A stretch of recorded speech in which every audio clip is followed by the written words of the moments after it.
മീനാക്ഷി കഴിഞ്ഞ ദിവസം ശാസ്ത്രബോധത്തെ പറ്റി പറഞ്ഞൊരു ഇൻ്റർവ്യൂവിൻ്റെ അടിയിൽ വന്നൊരു കമൻറ്റ് ഇങ്ങനെയായിരുന്നു: യുക്തിബോധമില്ലാത്ത ന്യൂജൻ പീഡുകൾക്കിടയിൽ വേറിട്ടൊരു ചിന്താഗതിയുള്ള ഒരു കുട്ടി. അതൊരു വലിയ പ്രതീക്ഷയാണ് നടന്നിരുന്നത്. ശരിക്കും മീനാക്ഷിക്ക് ഇത്തരത്തിലുള്ള അറിവുകളൊക്കെ ഇവിടെ നിൽക്കുന്നത് വായനയിൽ നിന്നാണ്. ഇത്തരത്തിലുള്ള അറിവ് എല്ലാവർക്കും, നിങ്ങൾ ഓരോരുത്തർക്കും എവിടെ നിന്ന് വേണമെങ്കിലും കിട്ടാവുന്നതാണ്.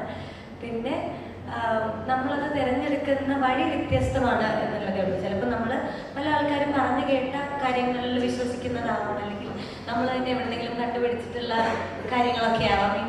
ഞാനും ഇങ്ങനെയൊക്കെ ചെയ്യുന്ന ആളാണ്.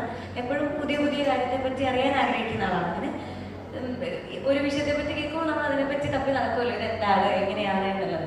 അങ്ങനെ തപ്പി കണ്ടുപിടിക്കുന്നു എന്നുള്ളതേ ഉള്ളൂ, അല്ലാതെ പ്രത്യേകിച്ച് എവിടെ നിന്നും കിട്ടുന്നതല്ല. മീനാക്ഷി ദൈവവിശ്വാസിയാണോ?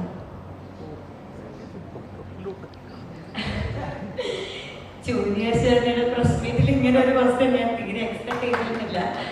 പിന്നെ അത് മാത്രമല്ല, എന്നോട് ഈ ചോദ്യത്തിനുള്ള ഉത്തരം കാരണം ഇപ്പം എസൻസിന്റെ ഒരു ഇന്റർവ്യൂവിലാണ് അതിന്റെ താഴെയുള്ള കമന്റ്സിനെ പറ്റിയാണ് ചേച്ചി പറയുന്നത് എന്ന് ഞാൻ വിശ്വസിക്കുന്നു. അപ്പം ഞാനങ്ങനെ ഒരുപാട് ഇന്റർവ്യൂസ് ഒന്നും കൊടുത്തിരുന്ന ആളല്ല. ഈ അടുത്താണ് ഞാൻ 1-2 പോഡ്കാസ്റ്റ് ചെയ്തതും.